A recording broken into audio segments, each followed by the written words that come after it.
আমরা যাব নীলকুঠি। নীলকুঠি মানে নীলকুঠি একটা হন্টেড প্লেস। প্রথমবার কোনো একটা হন্টেড প্লেসে যাবো আমরা। আমার ভয় লাগছে। যাচ্ছি হেঁটে হেঁটে, পুরো অন্ধকার, ঘুটঘুটে অন্ধকার। সামনে একবার দেখাই, ঘোড়া রাখা হতো, আস্থা বলে এটা, ঠিক আছে। যে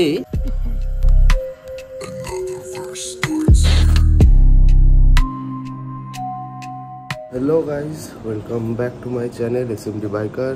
আজকে হলো স্যাটারডে, এখন টাইম হচ্ছে প্রায় 4:30 বাজে। আজকে তাড়াতাড়ি ওঠার মানে তো তোমরা জানোই, নিশ্চয়ই একটা রাইড হবে। হ্যাঁ, তোমরা ঠিকই ভাবছো, একটা রাইড হতে চলেছে অনেক দিন পর।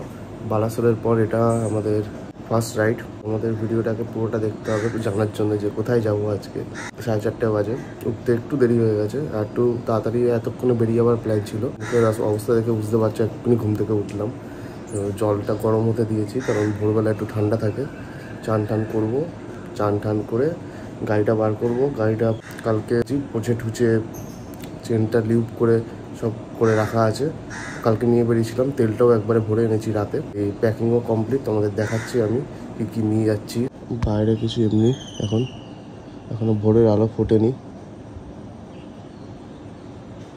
আর এটা দেখো কি বসে আছে আমাদের পুকুরের সামনে, ঘাটের সামনে। কি পাখি এটা, মাছ ধরে ধরে খায়। কেউ নাম জেনে থাকলে আমাকে কমেন্টে জানিয়ে নিশ্চয়ই। ওই সাইডটা থাকে, কিন্তু আজকে এখন দেখছি এই সাইডটা চলে এসেছে আমাদের বাড়ির সামনে। আর এই হচ্ছে আমার সব জিনিসপত্র, দেখতে পাচ্ছ। আমার একটা ছোট ব্যাগ, যেটা ক্যারি করি রেন কভারের জন্য, একটা ক্যারি করছে। এটা প্লাস্টিকের sheet, puncture kit, gloves, face wash, allen key set, tank bag, riding gear, সব জামা কাপড় আছে। আর বাকি জিনিসগুলো কালকে রাতে প্লাস্টিকটা এমনভাবে নড়ে এলো। আর বাকি জিনিসগুলো কালকে রাতে সোলাঙ্কির বাড়িতে দিয়ে এসেছি, জামা প্যান্টগুলো যেগুলো নিয়ে যাবো। কারণ আমার কাছে যে ব্যাগটা ছিল ওটা ওর বাড়িতে রয়ে গেছে। কালকে রাতে ওর বাড়ি গেছিলাম, তাই জন্য জামা প্যান্টগুলো রেখে দিয়ে এসেছি, একবারে প্যাকিং হয়ে যাবে ওরটা আমারটা। তাই জন্য ওই ব্যাগটা নেই এখানে, তো সেটাও মানে টপ র্যাপের ওপর অ্যাড হবে। তো চলো যাওয়া যাক। বাইরেটা একটু কুয়াশা কুয়াশা টাইপের আছে, ভালো লাগছে, ঠান্ডা ঠান্ডা ওয়েদার। কিন্তু সকাল হলেই আবার গরম চালু হয়ে যাবে। ফ্রেশ হই, রেডি হই, তারপর তোমাদের সাথে দেখা করছি। চলো। তো এখন চান ঠান করে এলাম। এখন এটার ভেতরে পুলাতা পরেছি, শার্ট মানে গেঞ্জি, পুলাতা গেঞ্জি। আর রাইডিং গিয়ারটা অনেকদিন পর পরবো। এটা হলো আমার রাইডিং গিয়ার, আগের রাইডও পরেছিলাম, এটা দেখে তোমরা দেখেছো হয়তো।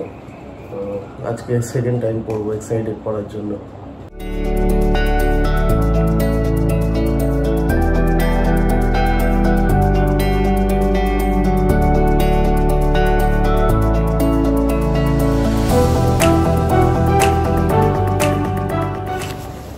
আর এখন প্রায় টাইম হচ্ছে 5:12, বাইরে ভোরের আলো ফুটে গেছে। চলো দেখাই তোমাদের, বাইরেটা খুব সুন্দর দেখতে লাগছে। বাইরের ভিউটা দেখো একবার, আলাদাই। এখন গরমকাল, তাই জন্য তাড়াতাড়ি আলো ফুটে যাচ্ছে। আর শীতকালে হলে এখনও পুরো অন্ধকার থাকতো। টাইম ল্যাপস নেওয়ার টাইম নেই, টাইম ল্যাপস নিলে আরও দারুণ লাগতো ভিউটা। টাইম ল্যাপস নিলে অতটা বুঝতে পারতো না, কারণ মেঘ নেই, মেঘটা মুভমেন্ট হতো না। কিন্তু টাইম থাকলে টাইম ল্যাপস নেওয়া যেত। কুয়াশা এখানে সাদা হয়ে গেছে, দেখা যাচ্ছে না দিকে একটু। আজকে অনেকদিন পর সেই আবার নিউ গার্ডটা পরলাম, মনে হচ্ছে আবার সেই বালাসোর চলে যাচ্ছি আমরা। এখানে বেরিয়ে পড়েছি, গাড়ি ফাড়ি রেডি, ট্যাঙ্ক ব্যাগ রেনকোট দিয়ে নিচ্ছি। টপ র্যাকের মধ্যে যে লাগেজটা রাখবো ওর মধ্যে রেনকোটটা ঢুকিয়ে দেবো। গাড়ি এখানে রেডি, চেন টুক করে নিয়েছি কালকেই, দেখতে পাচ্ছ। চলো বেরোনো যাক, একটু ফুল স্টার্ট হচ্ছে। আর পুরো একদম ঘেমে অবস্থা খারাপ। তো এখন আমার রাইড স্টার্ট হলো। লাগেজ ফাগেজ নেওয়া কমপ্লিট। লাগেজ গোছাতে গিয়ে অর্ধেক শরীরে এনার্জি এখানে বেরিয়ে গেছে, মানে পুরো ভেতরে আমি ঘেমে আছি। একটু গাড়ি চালালে একটু ঠিক হবে। জ্যাকেটের জন্য গরম লাগে না, তারা জ্যাকেটটা তো একটা নেটের মতো হয়, হাওয়া পাস হয়। এবার দাঁড়ালে তো গরম লাগবেই, এত ভারী একটা জিনিস পরে আছি। জয় বজরংবলী। রাইড শুরু করলাম, আশা করি সব ভালোই হবে। আর ভোরবেলা উঠেছি, মনে হচ্ছে শীতকাল। চারপাশটা একটা কুয়াশার মতো ধোয়া ধোয়া ভাব, শীতকালের মতো একটা গন্ধটা হলো ওই ঘুটে ফুটে জ্বালায় না, ঘুটে জ্বালায়, কাঠ ফাট জ্বালায়, ওরকম টাইপের একটা। রাইডে যাওয়ার সময় মানে যাওয়ার আগে আগে খুব এক্সাইটমেন্ট থাকে যে রাইডে যাবো, লাস্ট অবধি থাকে, কিন্তু রাইডে আগের দিন মনে হয় যে আবার অত দূর যাবো, কেমন রাস্তা পাবো, যদি না যেতাম তাহলেও হতো, কিন্তু এক্সাইটমেন্টও থাকে যাওয়ার একটা। আর ভেতরে একটা টেনশনও কাজ করে যে আবার বাড়ি থেকে অত দূর চলে যাবো, রাস্তাঘাট কেমন হবে, ঠিক মতো যাবো, এই একটা মাথায় টেনশন ঘুরতে থাকে। সোলাঙ্কিকেও কালকে আমি বলছিলাম এটা। আর বেরোনোর পর এই যে বেরোনোর পর একদম পারফেক্ট, বেরোনোর পর ঠিক হয়ে যায়। বালাসোর যাওয়ার আগেও হয়েছিল, এই রাইডে যাওয়ার আগেও হচ্ছে, মানে হয়েছিল রাতে, মানে আগের দিনের রাতটা খালি। আর এখন এই যে বেরোনোর পর ঠিক হয়ে যায়। গাইস একবার ওয়েদারটা দেখো তোমরা, কেউ বলবে এটা এপ্রিল মাস?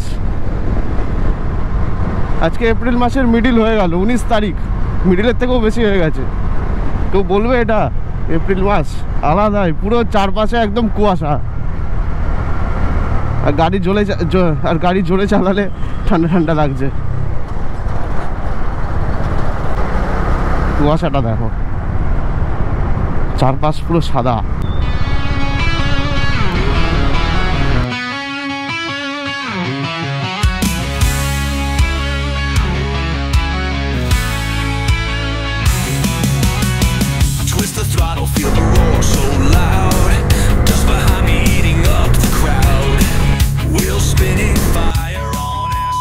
এখন চলে এসেছি সোলাঙ্কির বাড়ি।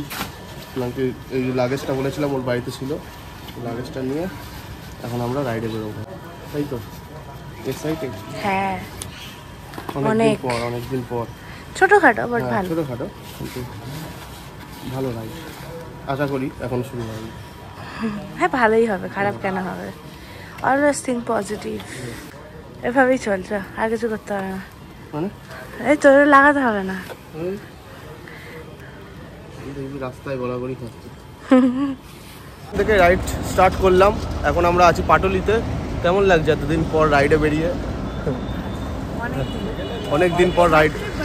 হ্যাঁ শর্ট আছে, ডিস্টেন্সটা অতটাও না, তোমাদের গিয়ে বলছি কোথায় যাচ্ছি, একটু এগোই তারপর বলছি তোমাদের লোকেশানটা। তো থাম্বনেল দেখে বুঝে যাবে, টাইটেল দেখেও বুঝে যাবে। তো চলো যাওয়া যাক, মোটো ব্লগিং সেটআপে দেখা হচ্ছে। আর ওয়েদারটাও এখনও একদম ফগি ওয়েদার, দারুণ। হ্যাঁ গরম পড়ার আগে ভাবছি মানে যাতে ঢুকে যাই রোদ পড়ার আগে, জানি না কি হবে। তো চলো এবার বেরোনো যাক। জয় বজরংবলী। রাইড স্টার্ট করলাম আমরা। এখনও ওয়েদারটা ফগি, আশা করি এরকম যদি ওয়েদার থাকে ভালো লাগবে। তো জ্যাকেটের চেনটা লাগাইনি এখনও, হেভি গরম লাগছে। আর আজকে আমরা যাচ্ছি হলো মঙ্গলগঞ্জ। এটা হলো বনগাঁ থেকে 25-24 কিলোমিটারের মতো। মঙ্গলগঞ্জ একটা রিসর্ট আছে, বেশ ভালো রিসর্ট, তোমরা চাইলে গুগলে সার্চ করে দেখতে পারো। আমরা কোথায় যাব একটা ভাবছিলাম, তো কোথায় একটা যেতে ইচ্ছা করছিল, এতদিন যাওয়া হয়নি বলে, সেই বালাসোরের পর কোথাও রাইড করতে ইচ্ছা করছিল ছোটোখাটো। তো এই রিসর্টটা দেখতে পেলাম একদম, মানে এইদিকে আগে আমরা রাইড করিনি, তাই জন্যেই যাওয়া। বেশ ভালো রিসর্টটা, তোমরা চেক আউট করে নিতে পারো। তারপর বাকিটা তো আমি তোমাদের গিয়ে দেখাবো ওই পুরো রিসর্টটা ঘুরে।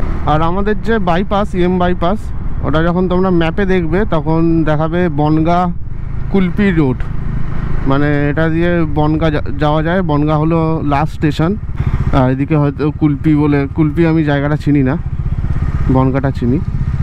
বনগাঁ কুলপি রোড দেখায় এখান থেকে 80 কিলোমিটার, 2 ঘন্টা 11 মিনিট লাগবে। একদম স্মুথ এসছি তো, এত স্মুথ এসছি যে ঘুম পেয়ে গেছে।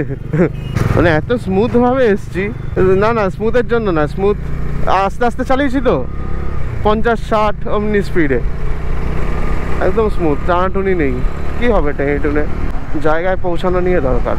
রাইডটা একটা তোমরা আর্টের মতো, যত টাইম দেবে মানে তোমরা মুভমেন্টটাকে এনজয় করতে পারবে। আশেপাশের দৃশ্যগুলো, সোজা গেলে মধ্যমগ্রাম, বাঁদিকে গেলে ডানকুনি, আমরা মধ্যম গ্রামের রাস্তা দিয়ে যাবো। আমি ভাবলাম হয়তো বাদিক দিয়ে দেখাবে কিছু, কিন্তু না, সোজা দিয়ে দেখাচ্ছে মধ্যম গ্রামের ওখান দিয়ে। মধ্যম গ্রাম হয়ে বারাসাত হয়ে হয়তো যাবে। আর যেটা বলছিলাম, রাইডটা হলো একটা আর্টের মতো আমি মনে করি। মানে খুব এমার্জেন্সি না থাকলে, তেমন এমার্জেন্সি হয় না রাইডে বেরোলে, সবার কাছে টাইম থাকে রাইডে বেরোলে, মানে জোরেও না আসতেও না, মানে যে স্পিডটায় তুমি কমফর্টেবল মনে করি আস্তে আস্তে যাও, বেশি জোরেও না বেশি আসতেও না, মানে সাইডের সিনারিগুলো ওই দেখে দেখে এনজয় করতে করতে যাও।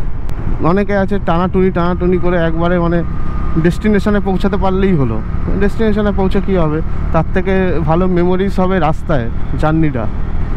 ডেস্টিনেশনে সে পৌঁছাবোই, যদি রাস্তাটা এনজয় না করি তাহলে বাইকে না গিয়ে ট্রেনে গেলেই তো ভালো। রাস্তাটা এনজয় করাটাই আমার মনে হয় রাইডের মেন ফোকাস দেওয়া উচিত সবাইকে। ট্রেনে তো গিয়ে মজাই নেই। গেলাম, একটু দাঁড়ালাম, জায়গাটা ভালো করে দেখলাম, চা ফা খেলাম, কিছুক্ষণ বসলাম, তারপর আবার এগোলাম। এবার সিচুয়েশনের উপর, এবার যদি দূরে কোথাও যাচ্ছি, রাত হয়ে যাওয়া বা অন্ধকার হয়ে যাওয়ার ভয় থাকে, তখন তো একটু মানে ট্রেনে চালাতেই হবে, সেটা আলাদা, সেটা সিচুয়েশনের উপর ডিপেন্ড করছে। তোমরাও আমাদের সাথে একমত নাকি আমাকে একটু কমেন্টে জানিও, নাকি আমারই এমনি মনে হয় শুধু। আর ডান দিকেই হলো এয়ারপোর্ট, এখানে প্লেনগুলো নামে তো দেখতে হেভি লাগে। মানে এখানে কোনো কাজে ঠাজে গেলে, কোনো যদি প্লেন ল্যান্ড করে বা কিছু টেক অফ করে, তখন আমি আসতে হয়ে যাই, প্লেনই দেখতে থাকি, দারুণ লাগে। এখন আমরা চলে এসেছি মধ্যমগ্রাম ক্রসিংয়ে, আর এখান থেকে আমরা সোজা চলে যাব। এখান থেকে 74 কিলোমিটার। এখন আমরা আছি কামদেবপুর। একটু পরে একটা জায়গায় দাঁড়িয়ে তোমাদের সাথে কথা বলছি। মোবাইলের টাওয়ারটা দেখ কত বড়, এই বড় টাওয়ার, পুরো এলাকায় মনে হয় এটা দিয়েই সাপ্লাই হয়। অনেকদিন পর দেখলাম এত বড় মোবাইল টাওয়ার। তো এখন আমরা দাঁড়িয়েছি, জায়গাটার নাম হলো উড়ালা। এখান থেকে পাক্কা 50 কিলোমিটার বাকি আমাদের ডেস্টিনেশন মঙ্গলগঞ্জ ইচ্ছেকুটি রিসর্ট। আমরা যেই রিসর্টে যাচ্ছি, তোমরা সার্চ করে নিতে পারো মঙ্গলগঞ্জ ইচ্ছেকুটি রিসর্ট। লোকেশানটা আমি ডেসক্রিপশানে দিয়ে দেবো। এখানে দাঁড়িয়েছি, এই আমার গাড়ি। এখানে চা খাবো আর ম্যাগি খাবো। ডিম টোস্ট ছিল, সোলাঙ্কি বললো গ্যাস ফ্যাস হয়ে যেতে পারে, তাই চা আর ডিম এই খাবো, ম্যাগি খাবো। ডিম দিয়ে 35 টাকা, ঠিকই আছে। এরকম রাস্তা এখান দিয়ে এসেছি, এইদিকে যাবো। এই মানে এরকম রাস্তা তো বেশিক্ষণ, মানে এই এত কম সময় চালিয়েছি, তাই পেছন ব্যথা হয়ে গেছে। চেন লুপটা এখনও ঠিকই আছে, হ্যাঁ প্রপার আছে এখনও চেন লুপটা। ভালো করে পরিষ্কার করেছি, তাহলে ভালো করে পরিষ্কার করে সামনের চেন কভারটা খুলে ভালো করে পরিষ্কার করে তারপর চেন লুপ করেছি। অনেক দিন পর ভালো করে পরিষ্কার করলাম। আর সামনে এখানে জঙ্গল পুরো এরিয়াটাই এরকম ভালো বেশ। আর রোদ উঠে গেছে, রোদের তাপটা এখন লাগছে। ব্লগ করতে বেরোলাম, এখন রোদের তাপটা উঠলো। যাই এবার কিছু খাই, খিদে পাচ্ছে। কেমন লাগছে? ওর ঘুম পেয়ে যাচ্ছে এখনো। এখানে সব আমাদের সরঞ্জাম, এক্সাইটমেন্টে চলো।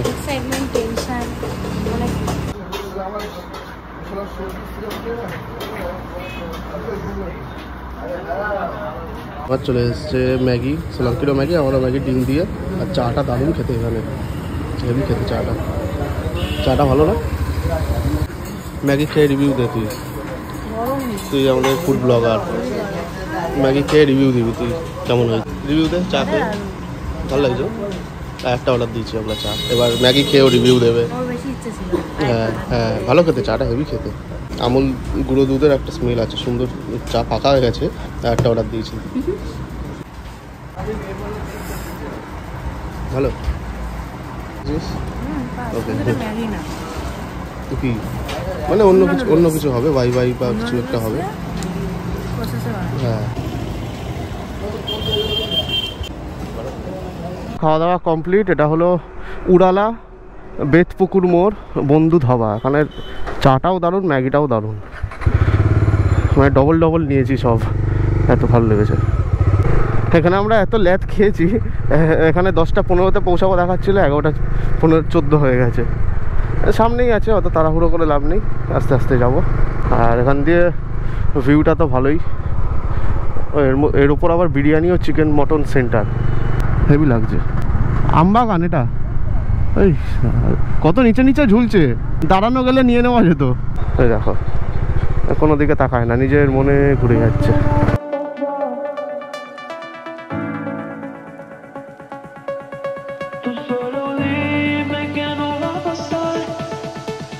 সামনে মালদা 312 কিলোমিটার, ডালখোলা 425, কৃষ্ণনগর 82, বহরমপুর 175, জাগুলিয়া 27, কল্যাণী 31, সব কটা পড়ে নিলাম। আমি ভাবছি এখানে কল্যাণী এক্সপ্রেস ওয়েটা দিয়ে যাব নাকি, কল্যাণী এক্সপ্রেস ওয়েতে কোনোদিন উঠিনি, ইচ্ছা আছে ওঠার। এখন জানি না কল্যাণী এক্সপ্রেস ওয়ে দিয়ে যাবে নাকি, গেলে ভালো, কোনোদিন ওঠা হয়নি, শুনেছি নাকি ভালো করেছে। এটা এখন আমরা আছি খালিয়াতে, রাস্তাটা দেখতে পাচ্ছ এমনি রাস্তা পুরোটা খুব একটা ভালো না, এদিক ওদিক গর্ত ভর্তি, একটু স্পিডটা স্লো হবে। যেদিক দিয়েই যাই, হাবড়া দিয়ে গেলেও এরকম রাস্তা পাবো। এটা কি যাচ্ছে এত বড় ট্যাঙ্কের মতো, মনে হয় পেট্রোল পাম্পের ট্যাঙ্ক ফ্যাঙ্ক কিছু হবে, আন্ডারগ্রাউন্ডে থাকে না। দেখো ফাঁকা রাস্তায় 100 কিলোমিটার চালালেও অসুবিধা হবে না, কিন্তু এই ভাঙাচোরা রাস্তায় যদি 10 কিলোমিটারও চালিয়ে নেই, মনে হয় শরীর পুরো ছেড়ে দেবে। লেখা আছে সামনে কল্যাণী, রানাঘাট, শিলিগুড়ি, এখান দিয়ে যাওয়া যায়। তো আমার যতটা মনে হচ্ছে এটাই কল্যাণী হাইওয়েতে উঠলাম আমরা। এখানে তো আর কোনো হাইওয়ে এরকম থাকার কথা না, যদি কল্যাণী হাইওয়ে হয়ে থাকে মানে দারুণ হাইওয়ে। এটা পুরো মনে হচ্ছে যেন কোলাঘাটের সাইডে যাচ্ছি, পুরো নতুন তৈরি হয়েছে, দেখেই বোঝা যাচ্ছে। ও আর এখান থেকে ভিউটা দারুণ। NH12 কল্যাণী মোড়, হ্যাঁ হ্যাঁ এটা Kalyani highway. Welcome to NH12, দারুণ করেছে হাইওয়েটা, হেভি না, ভালো করেছে, অনেক তাড়াতাড়ি কভার হয়ে যাবে ডিস্টেন্সটা হাইওয়েটার জন্য। সামনে টোল আছে, বাইক যায় তো, যায় মনে হয় বাইক। বাঁদিকে গেলে প্রপার কল্যাণী, আর ওপর দিয়ে গেলে আই থিঙ্ক কল্যাণীটা স্কিপ হয়ে যাবে।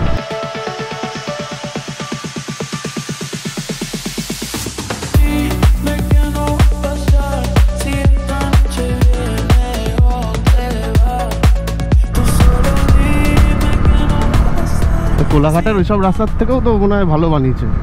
ফাঁকা রাস্তা, মরিচিকা দেখা যাচ্ছে, মনে হচ্ছে যেন জল মাঝখানে, কিন্তু জল না, কাছে গেলে আবার রাস্তাই। আর ওয়েদারের সাথে একদম রাস্তাটা ম্যাচ হয়েছে। এখান দিয়ে শিলিগুড়ি যাওয়া যায়, মনে হচ্ছে যেন শিলিগুড়ি চলে যাই, গ্যাংটক ফ্যাংটক চলে যাই, কলকাতার গরমের হাত থেকে বেঁচে যাবো। যদি ছুটি ফুটি থাকতো 2-3 দিন 4 দিন, তাহলে বেরিয়ে যাওয়া যেত, একটু ঠান্ডা হয়ে আসতাম। তো গাইজ আমরা এখন আছি পাটুলি, ওই পাটুলি না, গড়িয়া পাটুলি না, এটা এখানকার পাটুলি, কিন্তু ইংলিশে সেম লেখা, এই পাটুলি ওই পাটুলি সেম লেখা আছে, কিন্তু বাংলায় দেখালে, বাংলায় এখানে লেখা পতুলি, প তয় হস্য ঐজ, না না এখানেও পাটুলি লেখা, বোর্ডে পাটুলি লেখা, কিন্তু ম্যাপে দেখাচ্ছে পতুলি, প তয় হস্য লয় হস্যি। এটাও একটা পাটুলি, খালি এখানে ওই ফুটপাথটা নেই, ফুটপাথ মানে এখানে খাবারগুলো বসে, এই যে পাটুলি। ম্যাপে আমাদের রাস্তা দেখাচ্ছিল ডান দিকে, তখন আমি ব্রিজের ওপরে, এবার নিচ থেকে যেতে হতো হয়তো, তারপর একটু এগিয়ে এলাম, দেখাচ্ছে বাদিক দিয়ে অনেকটা ঘুরে ইউটার্ন নিয়ে আসতে ব্রিজের নিচে, তারপরে সোজা আস্তে আস্তে, তারপর দেখাচ্ছে সোজাও রাস্তা আছে, সেই একই ডিস্টেন্সই শো করছে, সোজাই চলে এলাম, NH12 ধরেই চলে যাবো, তাড়াতাড়ি হবে। আমরা আসতে না আসতে একটা বিয়ে বাড়িতে এসছি আমরা, এই তো। হ্যালো গাইস, এখানে আবার অফ রোড পেয়েছি আমরা, পুরো কাদা, সোজাও রাস্তা ছিল কিন্তু সোজাটা আবার ঘুরে ঘুরে আছে অনেকটা। রাস্তাটা খারাপ না, রাস্তাটা কাদা কাদা হয়ে গেছে। এটা কি রে, এটা তো ধাপার ঢিপির মতো, এটা তো মিনি ধাপার ঢিপি। বাবা ডেঞ্জার ডেঞ্জার রাস্তা এখানে।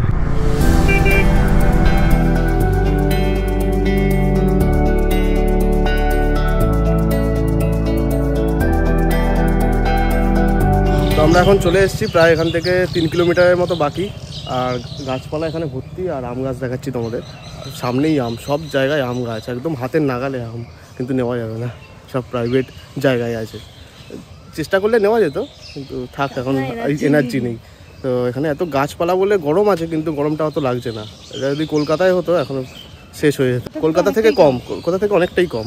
রাতে মনে হয় আর একটু কমবে টেম্পারেচার।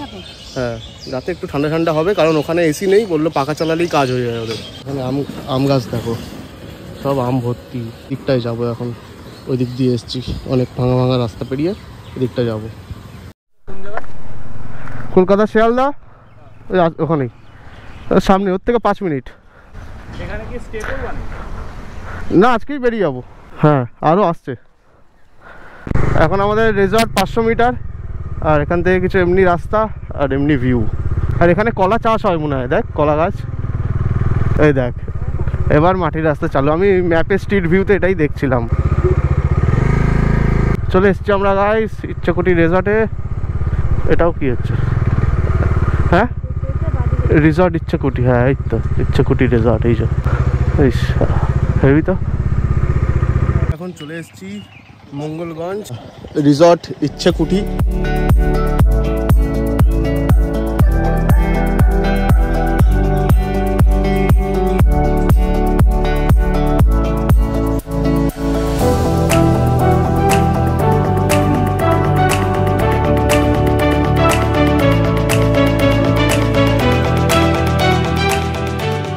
মঙ্গলগঞ্জ, তোমার ব্যানারটা দেখিয়ে দিই তোমাদের।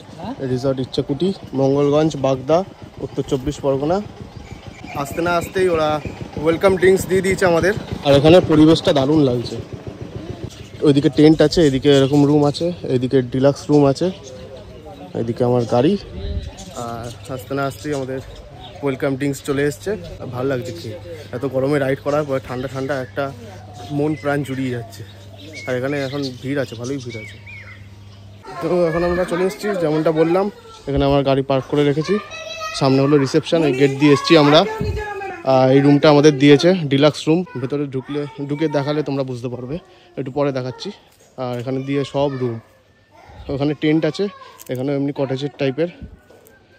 দারুণ জায়গাটা। রাতের ভিউটা তোমাদের একটু অন্ধকার হোক তারপর দেখাবো। এখান দিয়ে আমরা ঘুরতে যাব। সামনে জু আছে, নৌকা পার করতে হবে, নদী পার করে। সামনেই আছে, নদীর বেশি ডিস্টেন্স না, 1 মিনিটের মধ্যে পার হয়ে যাবে বললো। পার করে তারপর জুতে গিয়ে তারপর তোমাদের দেখাচ্ছি। আমরা এখন ফ্রেশ হয়ে তারপর জুয়ের জন্য বেরোবো। এই ব্লগটা এখানেই এন্ড করছি, না হলে ব্লগটা অনেক বড় হয়ে যাবে। তাই নেক্সট ব্লগ এরপরেই আমি শ্যুট করতে, এখন ফ্রেশ হয়ে শ্যুট করব। ঠিক আছে, টাটা, দেখা হচ্ছে নেক্সট ব্লগে। ততক্ষণের জন্য রাইড সেফ। রাইড করলে হেলমেট নিশ্চয়ই পরবে, সেফলি রাইড করবে। তো দেখলেই তোমরা আমরা কিভাবে এলাম। আর রিসর্টটা দারুণ, তোমরা চেক আউট করতে পারো। ডিসক্রিপশানে রিসর্টটার লিঙ্ক আছে, তোমরা ওখান দিয়ে চেক আউট করে নিতে পারো। দারুণ জায়গা। দীঘা বকখালি তো অনেক হয়ে গেছে ঘোরা, ওই দিকটা এবার না গিয়ে তোমরা যদি চাও বনগাঁর এই সাইডটা আসতে পারো। পুরো গ্রাম্য পরিবেশ, মানে দারুণ জায়গা। আর এত গাছপালা, গরমের মধ্যেও মনে হচ্ছে একটা গরমটা অত লাগছে না। দেখাচ্ছি, দেখো টেন্ট, এগুলোও বেশ কিউট দেখতে এই রুমগুলো। তো ঠিক আছে, দেখা হচ্ছে নেক্সট ব্লগে। ততক্ষণের জন্য টাটা। নেক্সট ব্লগটা একটু পর স্টার্ট করছি। মানে এত দূর এলাম, কিন্তু এত ভালো পরিবেশ, মনে হচ্ছে না যে এত দূর চালিয়ে এসেছি, মানে ক্লান্ত ভাবটা নেই। তো এবার রুমে যাই, টাটা, দেখা হচ্ছে পরের ব্লগে। এখানকার পোস্ট অফিস ছিল, ঘোড়া রাখা হতো, আস্থা বলে। ঠিক আছে, যে ঘোড়াগুলো আপনার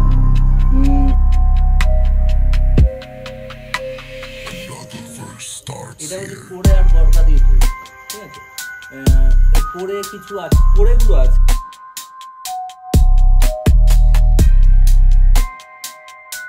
ভেঙে গেছে। 25 ইঞ্চের ভিতরে 5 ইঞ্চি আছে, 25 30 করে সব দেওয়াল আছে।